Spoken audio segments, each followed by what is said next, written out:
Hello बच्चों, कैसे हैं आप सब। आप सभी का आपके अपने YouTube channel jobs news and tuition classes by VK पर स्वागत है। तो बच्चों, हमने 10th क्लास का चैप्टर नंबर 8 स्टार्ट कर रखा है। ट्रिग्नोमेट्री को हमने स्टार्ट कर रखा है।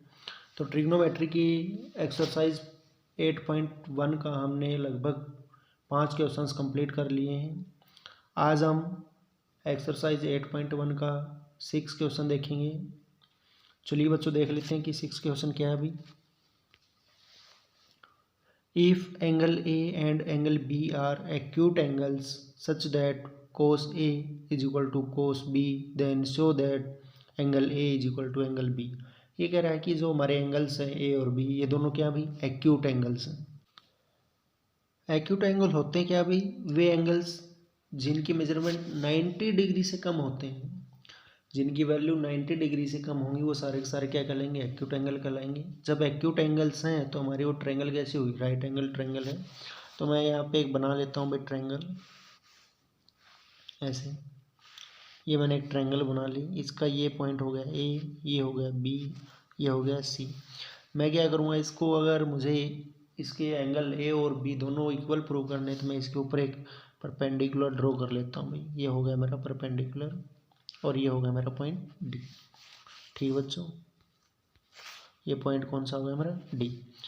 अब देखो भाई, अब मैंने जब इसके ऊपर 90 डिग्री का एंगल बनाया है तो मैं क्या लिख सकता हूँ भाई, सी डी परपेंडिकुलर है किसके ऊपर, ए बी के ऊपर, है कि नहीं।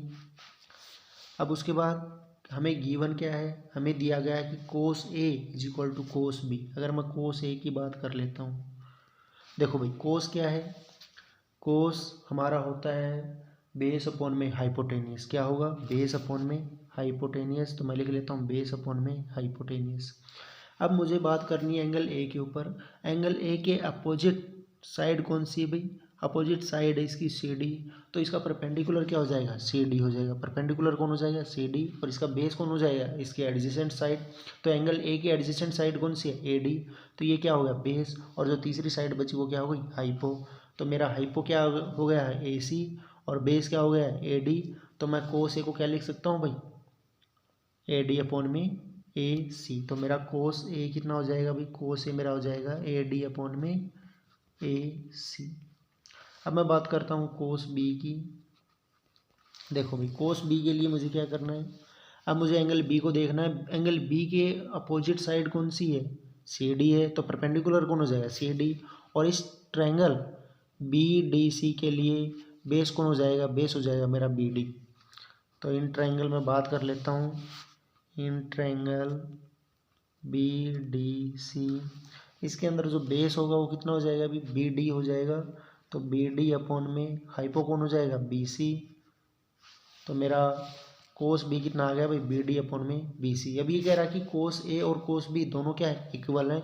तो क्या मैं इन दोनों की वैल्यूज इक्वल पुट कर लूँगा, तो ये हो जाएगा मेरा ए डी अपॉन में A C is equal to B D upon में बी सी। यहाँ तक की कहानी समझ में आ रही है भाई। उसके बाद मैं क्या कर लेता हूँ, इनकी क्रॉस मल्टीप्लाई कर लेता हूँ। तो ये हो जाएगा मेरा ए डी गुना में B C is equal to B D गुना में ए सी। ठीक है भाई। अब यहाँ पे देखो भाई, चलिए आगे देख लेते हैं। मेरा आया था यहाँ से ए डी अपॉन में A C is equal to B D upon में बी सी। मैंने क्रॉस मल्टीप्लाई किया तो ये मेरे पास हो गया भाई ए डी गुना में B C is equal to B D गुना में ए सी, यही होगा। अब देखो भाई, यहाँ पे जो बी सी है वो मल्टीप्लाई में उधर जाएगा तो डिवाइड में। तो ए डी बचा यहाँ पे is equal to A C upon में बी सी। और ये जो बी डी यहाँ पे ए सी के साथ मल्टीप्लाई में इधर आएगा तो डिवाइड में। तो इसको क्या लिख सकता हूँ भाई, बी डी। तो ये हो गया भाई मेरे पास ए डी अपॉन में B D is equal to A C upon में बी सी। अब देखो ये दोनों इक्वल है तो इनकी कुछ ना कुछ वैल्यू रही होगी, हम उस वैल्यू को कांस्टेंट मान लेते हैं। और इन दोनों को हम किसके बराबर पुट कर लेते हैं, के के बराबर पुट कर लेते हैं। तो चलिए बच्चों, ए डी अपॉन में B D is equal to K, और मैं के अपॉन में 1 लिखूँगा तो भी कोई दिक्कत नहीं है। अब मैं इनकी क्रॉस मल्टीप्लाई करवा दूंगा तो 1 की मल्टीप्लाई ए डी से करवाऊंगा तो A D is equal to K, और इसके साथ बी डी की मल्टीप्लाई करवाऊँ तो के बी डी। दूसरा मेरे पास ए सी अपॉन में B C is equal to K, इसके नीचे बी वन क्रॉस मल्टीप्लाई करवाऊंगा तो A C is equal to K B C. ये मेरी इक्वेशन हो गई फर्स्ट, ये मेरी इक्वेशन हो गई भाई second. A C is equal to K B C. अब मैं दोनों ट्रायंगल्स के लिए पाइथागोरस थ्योरम यूज करूंगा। तो सबसे पहले मैं देखूंगा in triangle A D C, in triangle A D C Pythagoras theorem क्या होती है भाई, बेस का स्क्वायर प्लस में परपेंडिकुलर का square is equal to hypotenuse का स्क्वायर। तो मैं क्या लिखूंगा अभी, ए डी का स्क्वायर प्लस में बी सी का square is equal to A C का स्क्वायर। तो यहाँ से मुझे क्या निकालना भाई, यहाँ से मुझे निकालना यहाँ से मुझे निकालना भाई C D, sorry B C नहीं है यहाँ पे सी डी भाई। ए डी का स्क्वायर प्लस में सी डी का square is equal to A C का स्क्वायर। तो यहाँ से मुझे सी डी निकालना है क्योंकि दोनों की कॉमन साइड क्या है सी डी, और दोनों तरफ से मैं सी डी निकाल करके इन दोनों को क्या रख लूँगा इक्वल। तो यहाँ पे जो ए डी है ये इधर प्लस का उधर जाएगा तो माइनस का, तो सी डी स्क्वायर कितना हो गया अभी, ए सी का स्क्वायर माइनस ए डी का स्क्वायर। ये मेरी हो गई इक्वेशन नंबर थर्ड। अगर मैं in triangle B D C के अंदर देखूं तो यहाँ पे बी डी का स्क्वायर प्लस में सी डी का square is equal to B C का स्क्वायर होगा। ये बी डी का स्क्वायर यहाँ पे प्लस का उधर जाएगा तो माइनस का, तो सी डी का स्क्वायर क्या होगा अभी, सी डी का स्क्वायर हो गया मेरा बी सी का स्क्वायर माइनस बी डी का स्क्वायर। ये मेरी इक्वेशन हो गई भाई 4। अब मैं क्या करूँगा, इक्वेशन 3 और 4 से सी डी स्क्वायर की वैल्यू पुट कर लूँगा। यहाँ पे सी डी स्क्वायर की वैल्यू आ रही है B C square minus B D square, और इसे पीछे हमारे पास सी डी की वैल्यू कितनी आई थी भाई, सी डी की मेरी वैल्यू आई थी C D square is equal to A C का स्क्वायर माइनस ए डी का स्क्वायर। मैं इन दोनों वैल्यूज़ को क्या रख लूँगा भाई, इक्वल पुट कर लूँगा। तो ये मेरा हो जाएगा A C square minus A D square, A C का स्क्वायर माइनस ए डी का square is equal to B C का स्क्वायर माइनस बी डी का स्क्वायर। ठीक है भाई। अभी यहाँ पे मैंने वैल्यूज़ पुट की थी के की वैल्यू के साथ, तो मेरा ए सी कितना आया था, ए सी मेरा आया था के बी सी, तो के बी सी का स्क्वायर प्लस में ए डी क्या आया था, ए डी मेरा आया था भाई के बी डी, इसका square is equal to B C का स्क्वायर माइनस बी डी का स्क्वायर। यहाँ से मैं स्क्वायर करूँगा तो के का स्क्वायर इंटू बी सी का स्क्वायर प्लस में के का स्क्वायर इंटू बी डी का square is equal to B C का स्क्वायर माइनस बी डी का स्क्वायर। यहाँ से मैं क्या करूँगा, के स्क्वायर को कॉमन ले, सॉरी ये माइनस के हैं भाई दोनों साइन, सॉरी गलत लिख दिया हमने, ये किसके भाई माइनस के हैं। ठीक है, ये माइनस के साइन है भाई। ठीक है, तो यहाँ से मैं के स्क्वायर को कॉमन लूँगा तो यहाँ पे क्या बचेगा, बी सी का स्क्वायर माइनस बी डी का square is equal to B C का स्क्वायर माइनस बी डी का स्क्वायर। ये के स्क्वायर के साथ यहाँ पे मल्टीप्लाई में उधर जाएंगे तो डिवाइड में, तो मैं क्या लिखूँगा अभी, K square is equal to B C का स्क्वायर माइनस बी डी का स्क्वायर अपॉन में बी सी का स्क्वायर माइनस बी डी का स्क्वायर। ऊपर भी सेम है नीचे भी सेम है, तो उन दोनों को क्या करते हैं कैंसिल आउट। यहाँ पे कितने पे 1 पे, तो के स्क्वायर की वैल्यू कितनी आ गई 1, और अंडर रूट करेंगे तो दोनों तरफ अंडर रूट कर देंगे, के स्क्वायर से अंडर रूट कैंसिल आउट, तो क्या बचा भाई के, और 1 का अंडर रूट कितना होगा 1, तो यहाँ से के की वैल्यू कितनी आ गई है 1।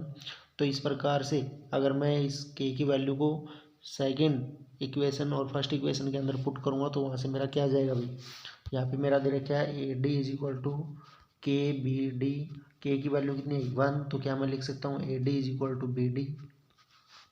ठीक है भाई। दूसरी मेरी इक्वेशन थी A C is equal to K B C.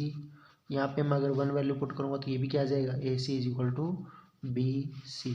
तो इस प्रकार से मेरी जो दो साइड है ट्रायंगल की ए सी और बी सी वो क्या आ गई हैं इक्वल आ गई हैं।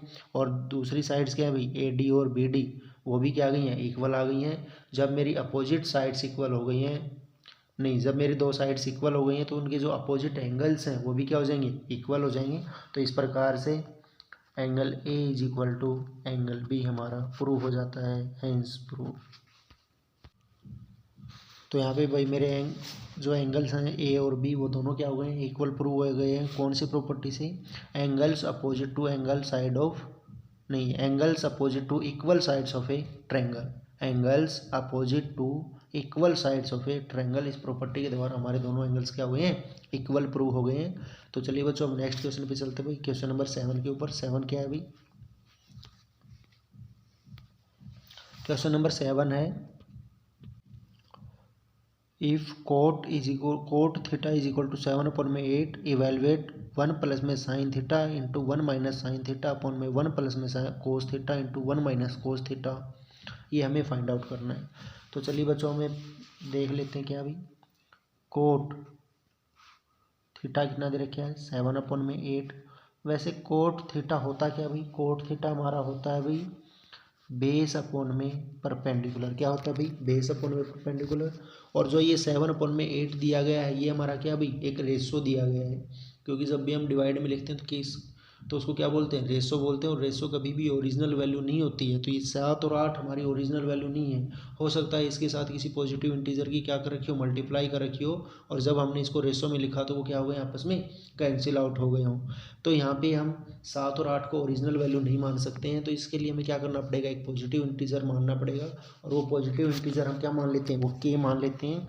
तो इस प्रकार से हमारा बेस अपॉन में perpendicular is equal to 7 upon में 8 हो जाएगा। और इनकी मल्टीप्लाई किसके साथ करवा देंगे के साथ। तो मेरा क्या हो गया भाई 7 की और 8 की। तो इस प्रकार से मेरा बेस कितना आ गया है 7 के और परपेंडिकुलर कितना आ गया है 8 के। और मैं एक ट्रायंगल बना लेता हूँ भाई। देखिए यहाँ पे मैंने एक ट्रायंगल बनाई, तो इसके अंदर एक एंगल दे रखा है थीटा। मैं मान लेता हूँ पी क्यू आर इसको। तो अब देखो भाई इसके अंदर जब मैंने एंगल थीटा लिया है और वो कि इसको माना आर को, तो इसके अपोजिट वाली साइड क्या होगी परपेंडिकुलर। तो परपेंडिकुलर कितना हो गया है 8 की और बेस कितना हो गया है 7 की। ठीक है भाई। अब मैं पाइथागोरस थ्योरम लगा करके क्या निकाल लूँगा भाई, यहाँ से इसकी हाइपोटेन्यूस निकाल लूँगा। हाइपोटेन्यूस निकालने के लिए मेरे पास फॉर्मूला क्या होता है भाई, ये मैंने एच मान लिया। तो एच का square is equal to B का स्क्वायर प्लस में पी का स्क्वायर। बी यहाँ पे बेस है, पी यहाँ पे परपेंडिकुलर है। तो यहाँ पे एच स्क्वायर निकालेंगे तो कितना हो जाएगा भाई 7k का स्क्वायर प्लस में 8k का स्क्वायर। तो एच का स्क्वायर क्या हो जाएगा भाई 7k का स्क्वायर कितना होता है 49k स्क्वायर प्लस में 64k स्क्वायर। इन दोनों को जोड़ेंगे तो कितना हो जाएगा भाई 9 और 4 13, 1 10 और 1 11, 113k स्क्वायर हो जाएगा। अब मैं क्या करूँगा दोनों तरफ अंडर रूट लगाऊंगा। तो H square is equal to 113k square, दोनों तरफ अंडर रूट लगाएंगे तो कितना हो जाएगा भाई अंडर रूट से स्क्वायर कैंसिल आउट, कितना बचा एच। यहाँ पे भी क्या होगा अंडर रूट 113 और यहाँ पे के स्क्वायर का क्या हो जाएगा के बाहर आ जाएगा। तो ये कितना हो जाएगा भाई हाइपोटेनियस अंडर रूट 113 इंटू में के। यहाँ से मेरे पास हाइपोटेनियस भी आ गया है। अब मुझे क्या करना है क्वेश्चन को देखना। क्वेश्चन में क्या था भाई 1 प्लस में sine theta into 1 minus sine theta. चलिए देखते हैं भाई 1 प्लस में sine theta into 1 minus sine theta upon में 1 plus cos theta into 1 minus cos theta. तो चलिए बच्चों देखते हैं भाई। देखो a plus B A minus B मेरी एक प्रॉपर्टी बन रही है a plus B A minus B. तो मैं a का स्क्वायर माइनस बी का स्क्वायर को किसके बराबर लिखता हूँ a प्लस बी और a माइनस बी। यहाँ पे मेरा a क्या हो गया 1 हो गया है और b क्या हो गया साइन थीटा।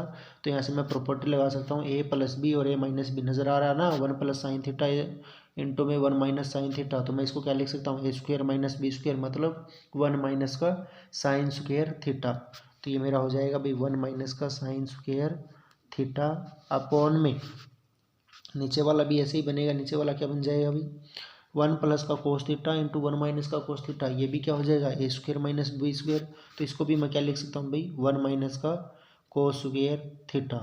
देखो यहाँ पे दोनों का स्क्वायर हुआ है, यहाँ पे 1 का भी स्क्वायर हुआ है, इसका भी स्क्वायर, ए स्क्वायर माइनस बी स्क्वायर, और ए का square minus cos square theta मतलब बी का स्क्वायर।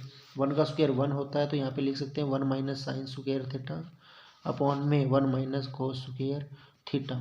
अभी यहाँ पे मुझे पता है कि जो मेरी साइन की वैल्यू है वो क्या हो गई भाई, साइन थीटा क्या हो जाएगा यहाँ पे, साइन थीटा मेरा होता है परपेंडिकुलर अपॉन में हाइपोटेनियस। यहाँ पे परपेंडिकुलर कितना आया था भाई, यहाँ पे परपेंडिकुलर आया था हमारा 8 के, और हाइपोटेनियस कितना आया है अंडर रूट 113 के। तो यहाँ से के कैंसिल आउट, तो साइन थीटा की वैल्यू कितनी हो गई भाई, साइन थीटा हो गया मेरा 8 अपॉन में अंडर रूट 113। अगर मैं यहाँ से कोस थीटा निकालूँ तो कोस थीटा क्या होगा भाई, कोस थीटा होगा हमारा बेस अपॉन में हाइपोटेनियस, और बेस कितना था भाई,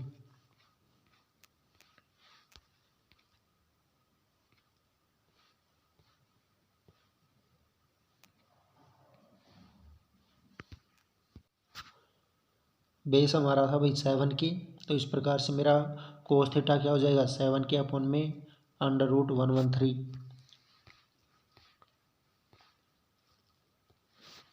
तो यहाँ पे हो जाएगा भाई 7 के अपॉन में अंडर रूट 113 के से के कैंसिल आउट, तो बचा क्या भाई 7 अपॉन में अंडर रूट 113। अब मुझे क्या करना है, इन दोनों को उस वैल्यू के अंदर हमें पुट करना। तो हमें क्या दे रखा था भाई 1 माइनस का साइन स्क्वायर थीटा, तो 1 माइनस का साइन की वैल्यू कितनी आई 8 अपॉन में अंडर रूट 113, और इसका स्क्वायर कर देंगे भाई अपॉन में 1 माइनस कोस कितना आया भाई 7 अपॉन में अंडर रूट 113, और इसका भी क्या कर देंगे स्क्वायर।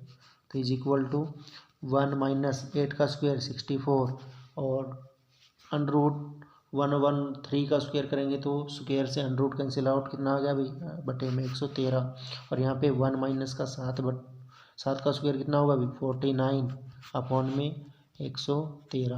यहाँ पे एलसीएम लेंगे तो कितना हो जाएगा भाई 113 में से 64 घटेगा अपॉन में 113, और 113 में से क्या घटेगा भाई 49 घटेगा। 113 में से 64 घटाएंगे कितना आएगा भाई, 13 में से 4 गया 9, 10 में से 6 गया 4 अपॉन में ये कितना हो जाएगा भाई 113 अपॉन में, यहाँ से जब घटाएंगे तो कितना आएगा 64 अपॉन में कितना हो जाएगा भाई 113। 113 से 113 कैंसिल आउट, कितना बचा भाई 49 अपॉन में 64। तो ये मेरा आंसर आ जाएगा भाई 49 अपॉन में 64। दूसरा क्वेश्चन क्या पूछ रखा भाई, दूसरा क्वेश्चन इन्होंने पूछ रखा है कोट स्क्वायर थीटा की वैल्यू हमें बतानी है। कोट थीटा कितना दे रखा है भाई, हमें कोट थीटा दे रखा है 7 अपॉन में 8। तो ये कह रहा है कि हमारे पास कोट स्क्वायर थीटा क्या होगा, कोट स्क्वायर थीटा, तो इसका स्क्वायर कर दो भाई 7 अपॉन में 8 का स्क्वायर करेंगे तो ऊपर नीचे दोनों तरफ स्क्वायर कर दो, 7 का स्क्वायर 49 और 8 का स्क्वायर 64। तो इस प्रकार से मेरे पास इसकी भी वैल्यू कितनी आ जाएगी 49 अपॉन में 64। नेक्स्ट क्वेश्चन है भाई हमारा 3 cot A is equal to 4। तो 3 cot A is equal to 4 दे रखे हैं भाई, ये 3 यहाँ पे मल्टीप्लाई में उधर जाएगा तो डिवाइड में, तो कोट ए की वैल्यू कितनी आ जाएगी 4 अपॉन में 3। और कोट हमारा क्या होता है भाई, कोट हमारा होता है बेस अपॉन में परपेंडिकुलर। क्या होता है भाई बेस अपॉन में परपेंडिकुलर। ये एग्जैक्ट हमारा ही वैल्यू नहीं है, ओरिजिनल वैल्यू नहीं है, तो हम इसकी मल्टीप्लाई किसके साथ कर लेते हैं, पॉजिटिव इंटीजर के मान लेते हैं उसके साथ कर लेते हैं। ठीक है, तो अब मैं यहाँ पे एक ट्रायंगल बना लेता हूँ। ये हो गया मेरा ट्रायंगल, ये हो गया एक एंगल ABC, ये मैंने मान लिया है। अब ये कह रहा है कि कोट की वैल्यू कितनी थी भाई 4 अपॉन में 3, यही थी ना, कोट की वैल्यू थी हमारी 4 अपॉन में 3। तो इस प्रकार से मेरा जो परपेंडिकुलर होगा, अगर मैंने एंगल ए को माना तो इसकी अपोजिट साइड क्या हो जाएगी, ये वाली, और इसकी एडजेसेंट साइड कौन सी है, ये वाली। तो ये बेस हो गया ये वाला परपेंडिकुलर। तो ये मैंने माना 4 के, ये मैंने माना 3 के। तो इस प्रकार से मेरा ए बी कितना आ जाएगा, पाइथागोरस थ्योरम में अगर यूज़ करूँगा तो ये मैंने मान लिया हाइपोटेनियस। तो हाइपोटेनियस का square is equal to base का स्क्वायर प्लस में परपेंडिकुलर का स्क्वायर। तो हाइपोटेनियस का स्क्वायर क्या हो जाएगा, बेस कितना भाई 3 के का स्क्वायर प्लस में 4 के का स्क्वायर। तो हाइपोटेनियस का स्क्वायर इज इक्वल टू 3 का स्क्वायर 9 के स्क्वायर प्लस में 16 के स्क्वायर। तो हाइपोटेनियस का स्क्वायर कितना हो जाएगा भाई 25 के स्क्वायर। दोनों तरफ क्या कर देंगे, अंडर रूट कर देंगे, स्क्वायर से अंडर रूट कैंसिल आउट। तो क्या बचा भाई एच, और यहाँ पे क्या हो जाएगा 25 का अंडर रूट 5 और के स्क्वायर का अंडर रूट के। तो यहाँ से मेरे पास एच की वैल्यू कितनी आ जाएगी 5 के आ जाएगी भाई। अब मुझे क्या निकालना भाई, अब मुझे निकालना है, नहीं निकालना नहीं, प्रूव करके दिखाना मुझे। प्रूव क्या करना भाई, 1 माइनस का टेंजेंट स्क्वायर है अपॉन में 1 प्लस का टेंजेंट स्क्वायर है। 1 माइनस का टेंजेंट स्क्वायर है अपॉन में 1 प्लस का टेंजेंट स्क्वायर है बराबर प्रूव करना भाई किसके, कोस स्क्वायर है माइनस साइन स्क्वायर है के बराबर प्रूव करना है। तो देखो कोस स्क्वायर है माइनस साइन स्क्वायर है के बराबर हमें प्रूव करना है। सबसे पहले हम LHS को उठा लेते हैं भाई। देखो 1 माइनस का टेंजेंट, टेंजेंट क्या होता है भाई, परपेंडिकुलर अपॉन में बेस। परपेंडिकुलर कितना आता 4, कुछ गलत तो नहीं लिख दिया अभी मैंने, देख लेते हैं एक बार।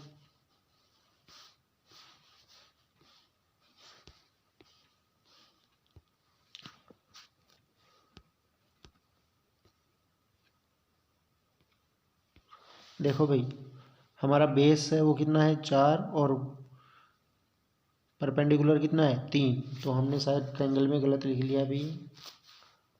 तो हमारा बेस कितना हो जाएगा 3 और परपेंडिकुलर कितना होगा 4।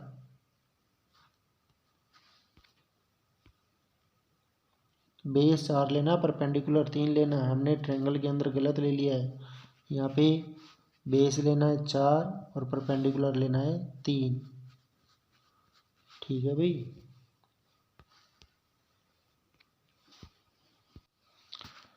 तो इस प्रकार से मेरा टेंजेंट ए क्या हो जाएगा, टेंजेंट ए होगा भाई मेरा परपेंडिकुलर अपॉन में बेस। तो परपेंडिकुलर कितना था, परपेंडिकुलर हमारा था भाई 3 और बेस कितना था भाई, बेस हमारा था 4। तो अपॉन में 4 के और इसका स्क्वायर अपॉन में 1 प्लस का 3 के अपॉन में 4 के का स्क्वायर। यहाँ पे आगे देखो भाई 1 माइनस का 9 के स्क्वायर अपॉन में 16 के स्क्वायर अपॉन में 1 प्लस का 9 के स्क्वायर अपॉन में 16 के स्क्वायर। यहाँ से एलसीएम लेंगे तो ये हो जाएगा भाई 16 के स्क्वायर, 1 के साथ मल्टीप्लाई करेंगे 16 के स्क्वायर माइनस 9 के स्क्वायर अपॉन में 16 के स्क्वायर प्लस में 9 के स्क्वायर अपॉन में 16 के स्क्वायर हो जाएगा भाई। देखो भाई 16 के स्क्वायर में से 9 के स्क्वायर घटाएंगे तो ये हो जाएगा हमारे पास 7 के स्क्वायर अपॉन में 16 के स्क्वायर अपॉन में आगे जोड़ेंगे तो कितना हो जाएगा भाई, ये जोड़ेंगे तो हमारा हो जाएगा भाई 16 के स्क्वायर प्लस में 9 के स्क्वायर, ये हो जाएगा हमारा 25 के स्क्वायर, 25 के स्क्वायर अपॉन में 16 के स्क्वायर। 16 के स्क्वायर से 16 के स्क्वायर क्या बचा भाई 7 के स्क्वायर अपॉन में 25 के स्क्वायर। तो हमारे पास के स्क्वायर से के स्क्वायर कैंसिल आउट। तो इस प्रकार से इसकी वैल्यू मेरी लेफ्ट हैंड साइड की वैल्यू कितनी आ गई भाई 7 अपॉन में 25। अब मुझे इसकी राइट हैंड साइड निकालनी है। राइट हैंड साइड क्या भाई कोस स्क्वायर ए माइनस साइन स्क्वायर ए। कोस ए की वैल्यू निकाल लेता हूँ मैं भाई। सबसे पहले कोस ए क्या होगा भाई, कोस ए मेरा होगा बेस अपॉन में हाइपोटेनियस, और बेस कितना आता है इसका, बेस इसका आता भाई 4। तो 4 के बटे में 5 के, 4 के बटे में 5 के हो जाएगा। और साइन ए कितना हो जाएगा भाई मेरा, साइन ए मेरा हो जाएगा भाई परपेंडिकुलर अपॉन में हाइपोटेनियस। परपेंडिकुलर कितना 3 के अपॉन में हाइपोटेनियस 5 के। अभी कह रहा है कि कोस स्क्वायर ए माइनस साइन स्क्वायर ए। तो कोस कितना अभी 4 बटे 5 के, तो कोस 4 के बटे में 5 के और इसका स्क्वायर माइनस में 3 के बटे में 5 के का स्क्वायर।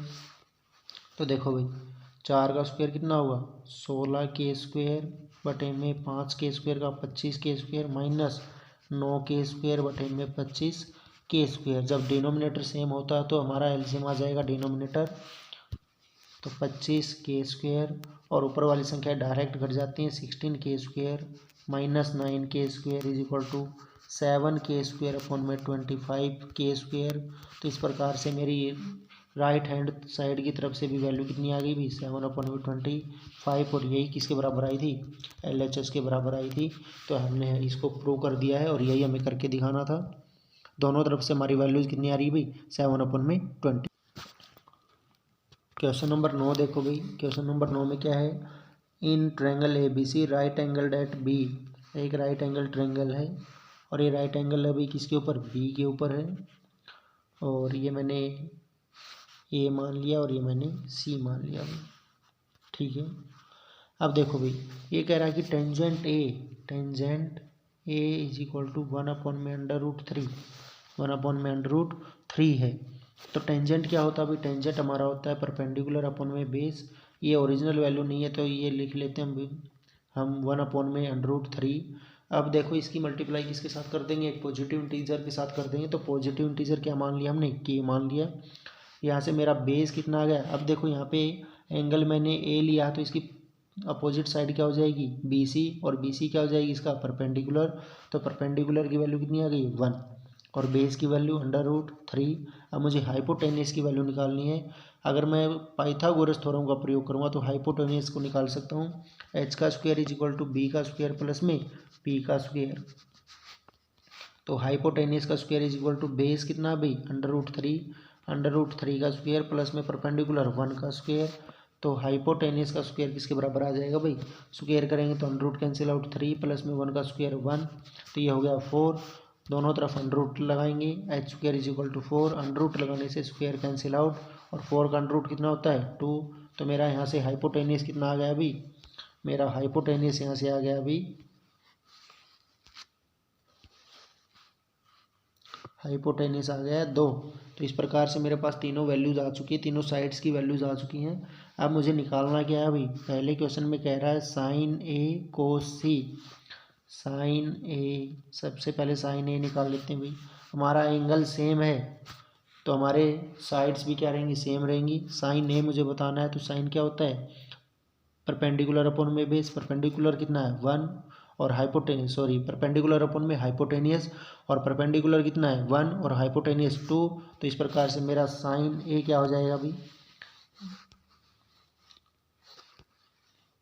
इस प्रकार से मेरा जो साइन A है वो हो जाएगा 1 अपॉन में 2, क्योंकि परपेंडिकुलर अपॉन में हाइपोटेनियस, और ये अंडर रूट नहीं है भाई ओनली 2 है।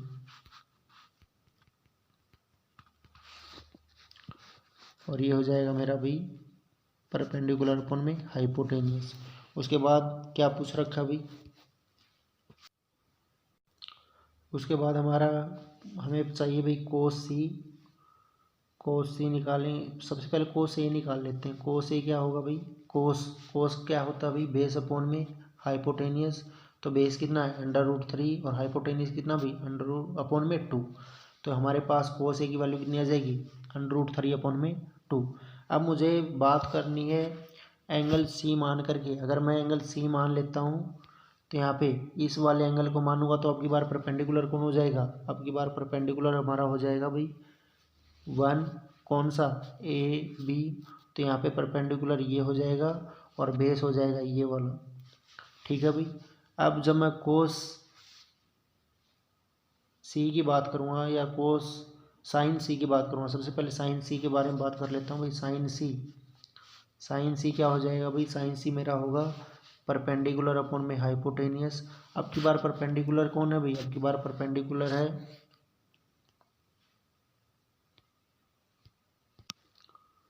अब की बार परपेंडिकुलर कौन है भाई √3 और हाइपोटेनियस कौन है 2। और अगर मैं साइन ये कोस C की बात करूँगा तो कोस क्या होगा भाई बेस अपॉन में हाइपोटेनियस। अब की बार बेस कौन है 1 और हाइपोटेनियस कितना है फिर से 2।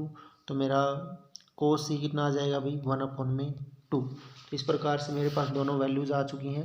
अब मुझे क्या करना है इन दोनों की वैल्यूज़ पुट कर। तो चलिए भाई इन वैल्यूज़ को क्वेश्चन के अंदर पुट कर लेते हैं। पहला क्वेश्चन हमारा है भाई साइन ए कोस सी प्लस में कोस ए साइन सी। तो साइन ए की वैल्यू कितनी आई थी भाई हमारी, साइन ए की वैल्यू आई थी 1/2 इंटू कोस सी की वैल्यू कितनी थी भाई, कोस सी की हमारी वैल्यू थी 1/2 प्लस में कोस ए की वैल्यू थी हमारी √3/2 और साइन सी की वैल्यू हमारी थी भाई √3/2। दोनों की मल्टीप्लाई करेंगे 1/4 प्लस में इन दोनों की मल्टीप्लाई करेंगे अंडर से under cancel out 3/4। Denominator same है तो एलसीएम सेम हो जाएगा और ऊपर वाले डायरेक्ट जुड़ जाएंगे 1 + में 3 तो ये हो गया हमारा 4/4। तो 4 × 1 = 4, 4 × 1 = 4। इस प्रकार से मेरे पहले क्वेश्चन का आंसर कितना आ गया अभी 1 आ गया। दूसरा क्वेश्चन देख लेता हूँ भाई मैं। चलो दूसरा क्वेश्चन हमारा है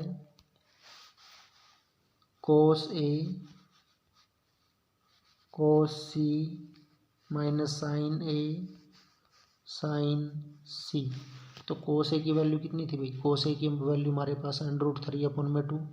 कोस सी की वैल्यू कितनी है इंटू में 1/2 माइनस साइन ए की वैल्यू कितनी है 1/2 इंटू साइन सी की वैल्यू √3/2। मल्टीप्लाई करूँगा ये हो जाएगा मेरा √3/4 माइनस का √3/4 एलसीएम 4 √3 माइनस √3 √3 में से √3 घटाएंगे 0/4 और 0 को किसी से भी भाग देंगे तो क्या आएगा 0। तो मेरे सेकंड क्वेश्चन का आंसर कितना हो जाएगा अभी 0। कोस ए कोस सी माइनस साइन ए साइन सी की वैल्यू कितनी हो जाएगी भाई 0। चलिए बच्चों नेक्स्ट क्वेश्चन देख लेते हैं भाई। क्वेश्चन नंबर 10 हमारे पास है भाई in a triangle P Q R right angle at Q. हमारे पास एक राइट एंगल ट्रायंगल है पी क्यू आर और ये राइट एंगल है किसके ऊपर भाई क्यू के ऊपर राइट एंगल है। ठीक है तो ये हमने क्यू मान लिया, ये राइट एंगल हो गया। उसके बाद ये कह रहा है कि पी आर, हम इनको मान लेते हैं भाई पी क्यू आर है तो ये हो गया हमारा आर। ठीक है भाई अभी कह रहा है कि पी आर प्लस में Q R is equal to 25। P R plus में क्यू आर तो हम मान लेते हैं let P Q is equal to x centimetre और इन दोनों का सम कितना भाई 25 है। तो पी क्यू प्लस में Q R is equal to 25। P Q कितना है x प्लस में Q R is equal to 25। ये x इधर प्लस का उधर जाएगा तो माइनस का, तो क्यू आर कितना हो गया भाई 25 माइनस एक्स। ये हो गया 25 माइनस एक्स, ये हो गया x और इन दोनों का सम किसके बराबर दे रखे भाई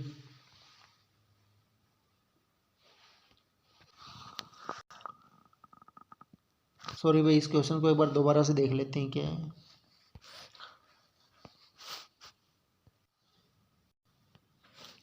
देखिए कह रहा है कि एक पी क्यू आर हमारे पास ट्रायंगल है और राइट एंगल है क्यू के ऊपर, ये हो गया राइट एंगल, ये हमारा हो गया पी और ये हो गया हमारा आर।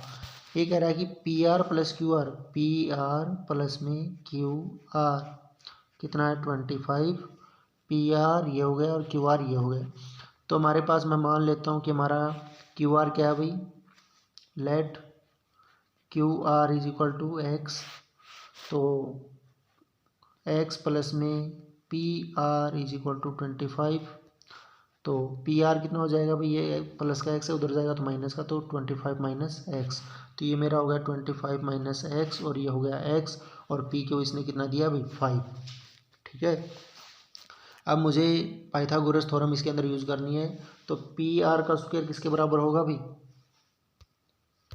पी आर का स्क्वायर होगा भाई पी आर का square is equal to P Q का स्क्वायर प्लस में क्यू आर का स्क्वायर। तो पी आर कितना है 25 माइनस एक्स स्क्वायर करेंगे is equal to P Q कितना भाई 5 सेंटीमीटर। तो 5 का स्क्वायर प्लस में क्यू आर कितना है एक्स का स्क्वायर। यहाँ पे करेंगे तो इसका स्क्वायर करेंगे तो हमारी आइडेंटिटी होती है ए माइनस बी का होल ऑफ स्क्वायर, तो वो खुलेगी हमारी A square plus B square minus 2ab।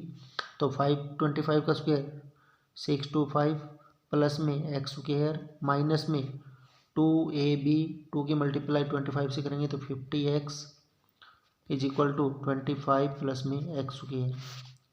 आगे चलिए भी ये यहाँ पे प्लस का एक्स स्क्वायर इधर आएगा तो माइनस का हो जाएगा अभी। तो 625 प्लस में एक्स स्क्वायर माइनस का 50x माइनस का एक्स स्क्वायर माइनस का 25 is equal to 0। X square से एक्स स्क्वायर कैंसिल आउट, ये माइनस का 50 है और यहाँ पे 625 है, 625 में से 25 जाएगा 600 बचेगा और ये प्लस माइनस का 50x उधर जाएगा तो प्लस का 50x, ये 50 मल्टीप्लाई में उधर जाएगा तो डिवाइड में, तो 600 अपन में 50, 0 से 0, 5 1 जा 5, 5 2 जा 10, तो x की वैल्यू कितनी आ गई भाई यहाँ से 12 आ गई है। जब हमारी x की वैल्यू 12 आ गई है तो ये वाली वैल्यू कितनी हो जाएगी 25 माइनस 12 13, तो हमारे पास पी आर आ गया 13, क्यू आर आ गया 12 और पी क्यू है 5। अब हमें फाइंड आउट क्या करना, अभी हमें साइन पी की वैल्यू फाइंड आउट करनी है।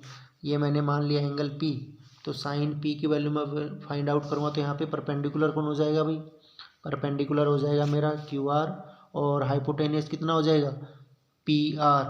तो मैं यहाँ से साइन पी की वैल्यू निकाल सकता हूँ। साइन पी क्या होगा भाई, साइन पी मेरा होगा भाई परपेंडिकुलर अपॉन में हाइपोटेनियस, और परपेंडिकुलर कितना है 12 और हाइपोटेनियस कितना है 13, तो साइन पी की वैल्यू 12 अपॉन में 13। फिर मुझे निकालना कोस पी, कोस पी क्या होता है भाई बेस अपॉन में हाइपोटेनियस, बेस कितना भाई 5 और हाइपोटेनियस कितना है 13, तो इस प्रकार से मेरी वैल्यू कितनी आ जाएगी भाई 5 अपॉन में 13। फिर मुझे निकालना टेंजेंट पी, टेंजेंट पी क्या होता है भाई, टेंजेंट पी हमारा होगा परपेंडिकुलर अपॉन में बेस, परपेंडिकुलर कितना है 12, बेस कितना है 5, तो इस प्रकार से मेरा टेंजेंट पी कितना हो जाएगा भाई 12 अपॉन में 5। तो इस प्रकार से मेरे इस एक्सरसाइज के 5 क्वेश्चन कंप्लीट हो गए हैं और मीन्स 8.1 के पिछली वीडियो और इस वीडियो के कुल मिलाकर के 10 क्वेश्चन कंप्लीट हो गए हैं। चलिए नेक्स्ट क्वेश्चन देख लेते हैं, क्वेश्चन नंबर 11।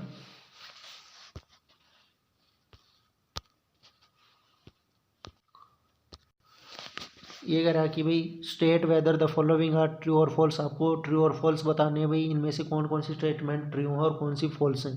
पहला क्वेश्चन है the value of tangent A is always less than 1। ये कह रहा है कि टेंजेंट ए की वैल्यू हमेशा 1 से कम होती है, ऐसा नहीं होता भाई। हम बना लेते हैं, हमारे पास एक राइट एंगल ट्रायंगल है पी क्यू आर और ये क्यू के ऊपर राइट एंगल है और मैं इसको मान लेता हूँ कि इसका बेस 5 है और इसका परपेंडिकुलर 5 है, बेस 12 है, तो इसका हाइपो कितना होगा 13 होगा। अब अगर मैं यहाँ से टेंजेंट पी निकालूँ तो टेंजेंट पी कितना होगा, टेंजेंट पी मेरा होगा भाई परपेंडिकुलर अपॉन में बेस होगा, तो परपेंडिकुलर कितना है 12, बेस कितना है 5। अगर मैं एंगल पी के लिए बात करूँगा तो परपेंडिकुलर कितना हो जाएगा 12 और बेस कितना हो जाएगा 5। तो क्या मेरी यहाँ पे वैल्यू 1 से कम आ रही है, नहीं आ रही है। तो इस प्रकार से टेंजेंट ए की वैल्यू हमेशा 1 से कम नहीं होती है, ये स्टेटमेंट आपकी फॉल्स है भाई। सेकंड क्वेश्चन देखो, ये कह रहा है कि भाई secant A is equal to 12 upon में 5, तो secant A is equal to 12 upon में 5, तो for some value of angle A, क्या ये ऐसा हो सकता है किसी भी ट्रायंगल की कुछ वैल्यूज़ के लिए। अब देखो भाई सीकेंट का मतलब क्या होता है, सीकेंट हमारा होता है हाइपोटेनियस अपॉन में बेस।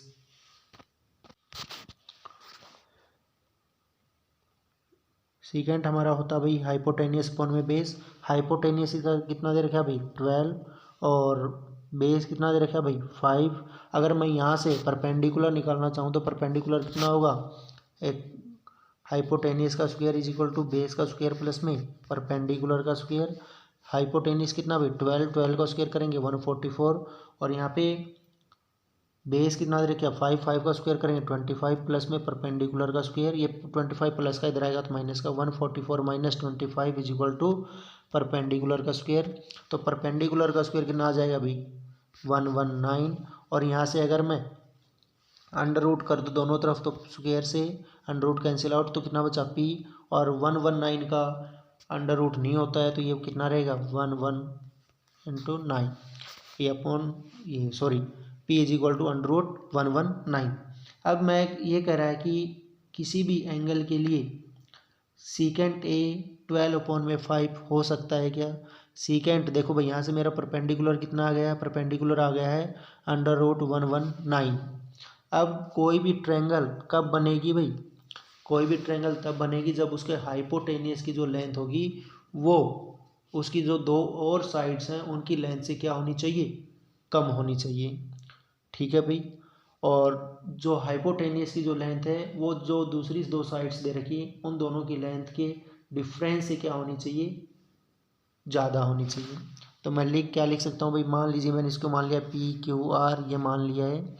तो ये मेरी एक ट्रायंगल कब बनेगी, राइट एंगल ट्रायंगल कब बनेगी, जब पी क्यू प्लस में क्यू आर बड़ा होगा किससे, ये बड़ा होना चाहिए भाई हाइपोटेनियस से, पी आर से। और इनका जो डिफरेंस है P Q minus Q R ये छोटा होना चाहिए किससे, पी आर से, मतलब हाइपोटेनियस से छोटा होना चाहिए। अब यहाँ पे हाइपोटेनियस कितना है 12 और बेस कितना भाई 5 और परपेंडिकुलर कितना है √119। तो हमारे √119 का लगभग ये कितनी वैल्यू होगी, लगभग ये 100 के आसपास है, 100 से थोड़ा सा ऊपर है। तो लगभग 100 का होता है 100, तो ये लगभग 10 पॉइंट समथिंग आएगा, 10.9 के आसपास आएगा। तो हम मान लेते हैं जो हमारा परपेंडिकुलर आया वो 10.9 आया है और बेस कितना हमारे पास पहले ही 5 है और हाइपोटेनियस कितना दे रखा है 12। क्या इन दोनों का सम इससे ज़्यादा हो रहा है, बिल्कुल सही है। तो इन दोनों का सम 12 से ज़्यादा जा रहा है, तो ये बिल्कुल सही है। और इनका डिफरेंस करेंगे तो क्या ये 12 से छोटा आएगा, 10.9 में से 5 घटाएंगे कितना आएगा 5.9। तो ये भी 12 से क्या आ रहा है, छोटा आ रहा है, दोनों कंडीशन को सेटिस्फाई कर रहा है। तो हमारी जो सेकेंड ए की वैल्यू 12/5 किसी एंगल के लिए बिल्कुल हो सकती है, ये स्टेटमेंट बिल्कुल सही है। चलिए नेक्स्ट क्वेश्चन देख लेते हैं भाई क्या है।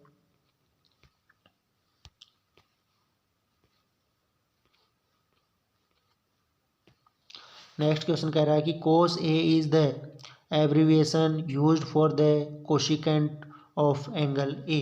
ये कह रहा है कि जो cos A होता है, देखो भाई जो cos A हमारा होता है इसका जो एब्रीविएशन होता है वो होता है हमारा 1/secant A। ठीक है भाई। और अगर मैं बात करूँ कोसिकेंट के लिए तो कोसिकेंट होता है साइन ए का। तो इस प्रकार से हमारी ये वाली स्टेटमेंट क्या हो जाएगी, रॉन्ग हो जाएगी भाई। Cot A is the product of cot and A. ये कह रहा है कि जो कोट ए है वो प्रोडक्ट है, गुणनफल है किस किसका, कोट का और ए का। तो ये बात बिल्कुल गलत है क्योंकि कोट और ए का प्रोडक्ट नहीं होता है, बल्कि इसको हम बोलते हैं कि कोटेंजेंट ऑफ एंगल ए। ये एक ही चीज़ है, इसलिए ये वाली स्टेटमेंट भी क्या हो जाएगी, रॉन्ग हो जाएगी। उसके बाद हमारे पास आता है sine theta is equal to 4/3। Sine theta is equal to 4/3 और ये उसके बाद कह रहा है कि सम एंगल थीटा, क्या ये ऐसा पॉसिबल है। तो चलिए देख लेते हैं भाई। साइन क्या होता है भाई, परपेंडिकुलर अपॉन में हाइपोटेनियस। क्या हाइपोटेनियस परपेंडिकुलर से कम हो सकता है, बिल्कुल भी नहीं हो सकता है, क्योंकि परपेंडिकुलर और बेस दोनों की लेंथ जो है वो हाइपोटेनियस से ज़्यादा आनी चाहिए, बात सही है। लेकिन बेस और परपेंडिकुलर का जो डिफरेंस है वो हाइपोटेनियस से कम आना चाहिए। यहाँ पे तो पहले ही जो हमारा परपेंडिकुलर है वो कितना है, ज़्यादा है। क्या परपेंडिकुलर हाइपोटेनियस से ज़्यादा हो सकता है, बिल्कुल भी नहीं हो सकता, क्योंकि किसी भी ट्रायंगल के अंदर हाइपोटेनियस जो होती है वो सबसे लंबी साइड होती है और राइट एंगल ट्रायंगल के अंदर जो हमारा हाइपोटेनियस होता है वो सबसे लंबी साइड होती है। और ये यहाँ पे कह रहा है कि परपेंडिकुलर से छोटी है, तो ये ट्रायंगल ही पॉसिबल नहीं है। तो ये आपका साइन थीटा जो है वो एंगल पॉसिबल नहीं है किसी भी थीटा के लिए, किसी भी एंगल के लिए। तो इस प्रकार से हमारी एक्सरसाइज कंप्लीट हो जाती है। तो ये वीडियो आपको कैसी लगी, क्या इसमें पढ़ाया गया आपको समझ में आ रहा है। अगर आपको फिर भी कोई प्रॉब्लम रहती है तो आप कमेंट बॉक्स में कमेंट छोड़ सकते हैं, आपकी प्रॉब्लम को ज़रूर सॉल्व किया जाएगा। तो चलिए बच्चों, अगर आपको ये वीडियो अच्छी लग रही है तो इसको लाइक करें, शेयर करें और हमारे चैनल को सब्सक्राइब करें। धन्यवाद बच्चों।